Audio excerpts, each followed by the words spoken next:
देवी कवच किंवा चंडी कवच मराठीमध्ये.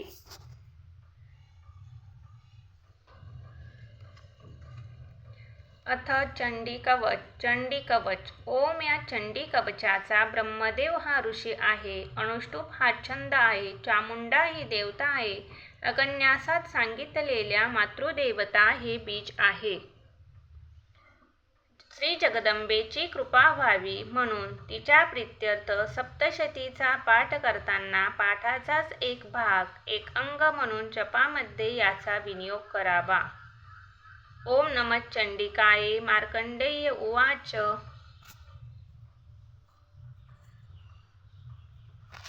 ओम चंडिका देवीला नमस्कार असो.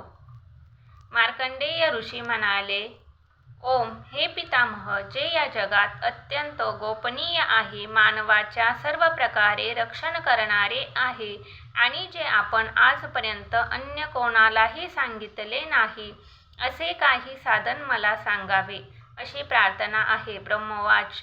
ब्रह्मदेव म्हणाले, हे ब्राह्मणा, सर्व प्राणीमात्रांना उपकारक, परमगुप्त आणि पुण्यप्रद असे हे ते साधन म्हणजे देवी कवच. हे महामुने, ते तू श्रवण कर. देवीच्या एकूण 9 मूर्ती आहेत. त्यांना नवदुर्गा म्हणतात. त्यांची नावे पुढील प्रमाणे आहेत. पहिले शैलपुत्री, दुसरे ब्रह्मचारिणी, तिसरे चंद्रघंटा, तर चौथे कुष्मांडा आहे. 5वे नाव स्कंदमाता, 6वे कात्यायनी, 7वे कालरात्री, तर 8वे महागौरी आहे. 9वे नाव सिद्धिदात्री असून ही सर्व नावे महात्मा ब्रह्मदेवानेच सांगितली आहेत. कोणी अग्नीने जळण्याच्या बेतात असेल, कोणी रणांगणात शत्रूच्या वेढ्यात सापडलेला असेल, वा कोणी एखादा अतिशय दुर्गम ठिकाणी विषम परिस्थितीत संकटात असेल, असे जे कोणी भयभीत होऊन देवी भगवतीला आर्ततेने शरण जातात, त्यांचे काही अमंगल होत नाही. रणरूपी संकटातही त्यांच्यावर काही आपत्ती येत नाही. त्यांना शोक, दुःख व भय प्राप्त होत नाही. ज्यांनी भक्तिभावाने देवीचे स्मरण केलेले आहे, त्यांचा निश्चित अभ्युदय होतो. हे देवेश्वरी, जे तुझे स्मरण करतात त्यांचे तू रक्षण करतेस. मात्र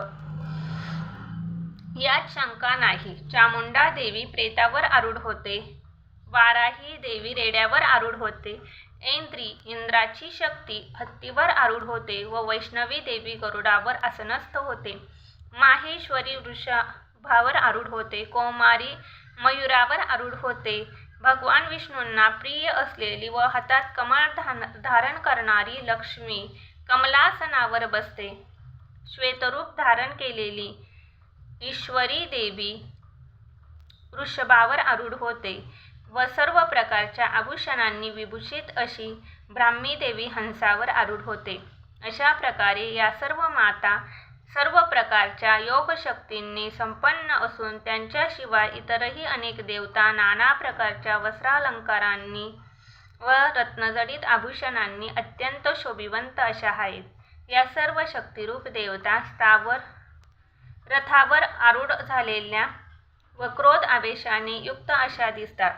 त्या शंख, चक्र, गदा, शक्ती, नांगर आणि मुसळ अशी आयुधे, तसेच खेटक, तोमर, पाश, परशु, कुंतायुध, त्रिशूल, शारंग, धनुष्य आदी उत्तमोत्तम शस्त्रास्त्रे दैत्यांच्या शरीराचा नाश करण्यासाठी, भक्तांना अभयदान देण्यासाठी आणि देवांचे हित करण्यासाठी हाती धारण करतात.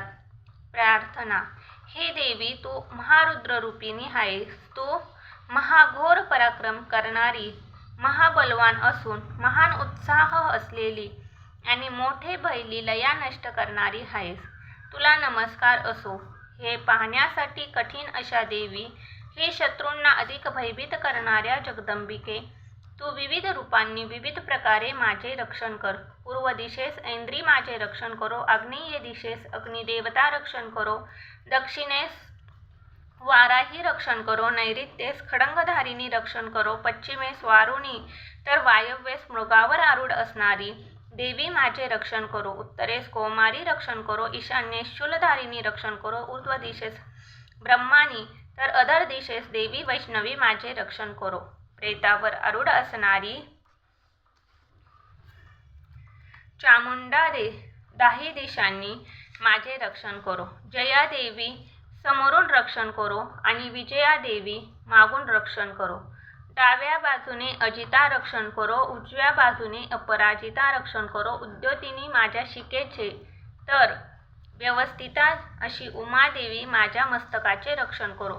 मालाधारी कपाळाचे रक्षण करो. यशस्विनी भिवयांचे रक्षण करो. त्रिनेत्रा भिवयांच्या मध्यभागाचे आणि यमघंटा देवी माझ्या नाकपुड्यांचे रक्षण करो. डोळ्यामध्ये शंकिनी रक्षण करो. कानामध्ये द्वारवासिनी रक्षण करो. कालिका गालांचे आणि शांकरी देवी माझ्या कर्णमुलांचे रक्षण करो. नाकामध्ये सुगंधा रक्षण करो. वरच्या ओठांचे चर्चिका रक्षण करो.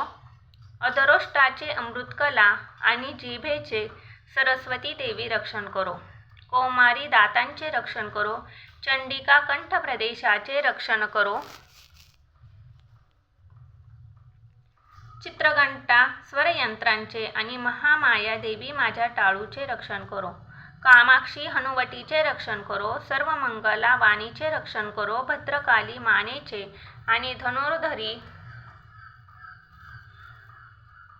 धनुष्यधारिणी देवी माझ्या मेरुदंडांचे रक्षण करो. नीलग्रीवा कंठांच्या बाहेरील भागांचे रक्षण करो. नलकुंभरी कंठनलिकेचे रक्षण करो. खडंगिनी दोन्ही खांद्यांचे आणि वज्रधारिणी देवी माझ्या दोन्ही बाहूंचे रक्षण करो. दंडिनी दोन्ही हातांचे रक्षण करो. अंबिका सर्व बोटांचे रक्षण करो. शूलेश्वरी नखांचे आणि कुलेश्वरी देवी माझ्या कुशीचे रक्षण करो. महादेवी स्तनांचे रक्षण करो. शोकविनाशिनी मनाचे रक्षण करो. ललिता हृदयाचे आणि शूलधारिणी देवी माझ्या पोटाचे रक्षण करो. कामिनी नाभीचे रक्षण करो. गुह्येश्वरी गुह्य भागाचे रक्षण करो. पुतना व कामिका लिंगांचे मूत्रमार्गाचे आणि महिषवाहिनी देवी माझ्या गुद्धद्वाराचे रक्षण करो. भगवती कमरेचे रक्षण करो. विंध्यवासिनी जानूंचे पोटऱ्यांचे रक्षण करो आणि सर्व कामना प्रदान करणारी महाबली देवी माझ्या जांघांचे रक्षण करो. नारसिंही घोट्यांचे रक्षण करो. तेजसी चरणांच्या पृष्ठभागाचे रक्षण करो. श्रीदेवी पायांच्या बोटांचे आणि तलवासिनी देवी माझ्या पायाच्या तळव्यांचे रक्षण करो. दृष्टकराली नखाचे रक्षण करो. ऊर्ध्वकेशिनी केसांचे रक्षण करो. कोबेरी रोमकूपांचे केसांच्या मुळांतील छिद्रांचे आणि वागेश्वरी देवी माझ्या त्वचेचे रक्षण करो. देवी पार्वती माझे रक्त, मज्जा, वसा, मांस, हाडे व मेद यांचे रक्षण करो. कालरात्री आतड्यांचे रक्षण करो आणि मुकुटेश्वरी देवी माझ्या पित्ताचे रक्षण करो. पद्मावती कमलकोशांचे कुंडलिनीच्या मार्गातील मूलाधारादी सर्व चक्रांचे रक्षण करो. चूडामणी कफाचे रक्षण करो. ज्वालामुखी नखांच्या तेजांचे आणि अभेद्या देवी माझ्या शरीरातील सर्व सांध्यांचे रक्षण करो. ब्रह्मानी वीर्याचे रक्षण करो. छत्रेश्वरी छायेचे रक्षण करो. धर्मधारिणी देवी माझे मन, बुद्धी व अहंकार यांचे रक्षण करो. हातात वज्र धारण करणारी वज्रहस्ता देवी माझे प्राण, अपान, व्यान, उदान व समान हे वायू रक्षण करो. आणि कल्याण शोभना देवी माझ्या प्राणांचे मुख्य प्राणवायूचे रक्षण करो. योगिनी माझ्या रस, रूप, गंध, शब्द व स्पर्श या इंद्रिय विषयांचे आणि नारायणी देवी माझ्या ठिकाणी असलेल्या सत्व, रज व तम या गुणत्रयींचे रक्षण करो. वाराही माझ्या आयुष्याचे रक्षण करो. वैष्णवी माझ्या धर्माचे रक्षण करो. आणि चक्र धारण करणारी चक्रिणी देवी माझ्या यशाचे, कीर्तीचे, लक्ष्मीचे, धनाचे आणि विद्येचे रक्षण करो. ही इंद्राणी तू माझ्या गोत्राचे, कुळाचे रक्षण कर. हे चंडिके तू माझ्या पशूंचे रक्षण कर. महालक्ष्मी माझ्या पुत्रांचे आणि भैरवी देवी माझ्या पत्नीचे रक्षण करो. सुपता माझ्या पंथांचे रक्षण करो. क्षेमकरी देवी माझ्या मार्गाचे रक्षण करो. महालक्ष्मी राजदरबारात आणि सर्वव्यापी विजया देवी माझे सर्वत्र रक्षण करो. हे देवी या कवचात ज्या स्थानांचा उल्लेख राहून गेला असेल, अर्थात जे स्थान रक्षणहीन राहिले असेल, त्या सर्व स्थानांना तू सुरक्षित कर, कारण तू विजयशालिनी आणि पापनाशिनी आहेस. ज्या मनुष्याला आपले कल्याण व्हावे असे वाटत असेल त्याने हे कवच म्हटल्याशिवाय एक पाऊलही कोठे टाकू नये. जेथे जेथे जायचे आहे तेथे जाण्यापूर्वी या कवचाने स्वतःला सुरक्षित करून मगच पुढे जावे, अर्थात कवच पाठ म्हणूनच पुढील यात्रा करावी. सर्व कामना पूर्ण होतील. तो ज्या ज्या अभिष्ट वस्तूंचे चिंतन करतो ती ती निश्चित प्राप्त करतो. असा मनुष्य या पृथ्वीवर परम अतुलनीय ऐश्वर्य प्राप्त करतो. या कवचाने सुरक्षित झालेला मनुष्य निर्भय होतो. त्याचा युद्धात कधीही पराजय होत नाही. त्याचप्रमाणे तो तिन्ही लोकात पूजनीय होतो. जो मनुष्य देवांनाही दुर्लभ असणारे हे देवी कवच श्रद्धेने दररोज सकाळी, दुपारी व संध्याकाळी नियमपूर्वक म्हणतो, त्याला देवी कला, दैवी संपत्ती प्राप्त होतात. अर्थात त्याच्या अंगी दैवी गुण येतात. तो त्रैलोक्यात अपराजित राहतो. अपमृत्यू न येता तो 100हून अधिक वर्ष जगतो.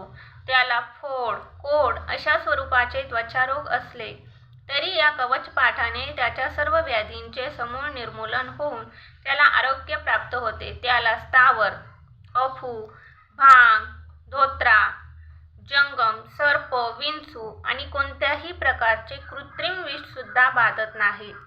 त्याच्यावर नाशकारक, जारण, मारणादी अभिचारिक प्रयोग आणि त्या प्रकारच्या यंत्र, मंत्र, तंत्राचा कोणी प्रयोग केला तरी त्याचे काही चालत नाही. त्याला आकाश, भूमी व जलात वावरणाऱ्या तसेच उपदेशाच्या ठिकाणी राहणाऱ्या शत्रूंपासून आणि क्षुद्र देवतांपासून कसलाही उपद्रव होत नाही. जन्मासह उपजलेल्या बाधा आणि व्याधी, कुळाचे साहजिक अनुवांशिक रोग, गंडमाळा, डाकिनी, शाकिनी तसेच अंतरिक्षात वावरणाऱ्या अत्यंत बलवान आणि भयंकर असलेल्या डाकिनी, त्याचप्रमाणे ग्रहबाधा, भूतबाधा, पिशाच्चबाधा, यक्ष, गंधर्वादिकांचे कोप आणि राक्षस, ब्रह्मराक्षस, वेताळ, कुष्मांड, भैरवादिक उपद्रवी या सर्वांचा मनुष्याच्या हृदयात या देवी कवचाचा जप निरंतर चालू असेल तर त्या कवचधारीला पाहताच नाश होतो. अर्थात अनिष्टकारी सर्व दुष्ट शक्तींना हे कवच निष्प्रभ करते. हे कवच धारण करणारा जर राजा असेल तर त्याचा मान वाढतो. राजतेज वृद्धिंगत करणारे हे एक उत्तम कवच आहे. या कवचाचा नित्य पाठ करणारा मनुष्य उज्ज्वल कीर्ती प्राप्त करून या भूतलावर वाढत्या यशाने युक्त होतो. अर्थात त्याला प्रत्येक कार्यात यश मिळते. जो मनुष्य प्रथम हे कवच म्हणतो व नंतर सप्तशती चंडीचा पाठ करतो त्याचे जोपर्यंत ही पृथ्वी, वने, पर्वत व अरण्य धारण करून आहे तोपर्यंत पुत्रपौत्रादी संततीच्या रूपाने अक्षय अस्तित्व राहते. अर्थात त्याची वंश परंपरा अखंड चालू राहते. पुढे देहांत झाल्यावर भगवती महामायेच्या प्रसादाने तो देवांनाही दुर्लभ असे नित्य परमपद प्राप्त करतो आणि सुंदर दिव्य रूप धारण करून कल्याणमय शंकरासन्निध्य आनंदाने राहतो. ओम देवी कवच संपूर्ण. श्री कुलदेवता चरणमस्तु.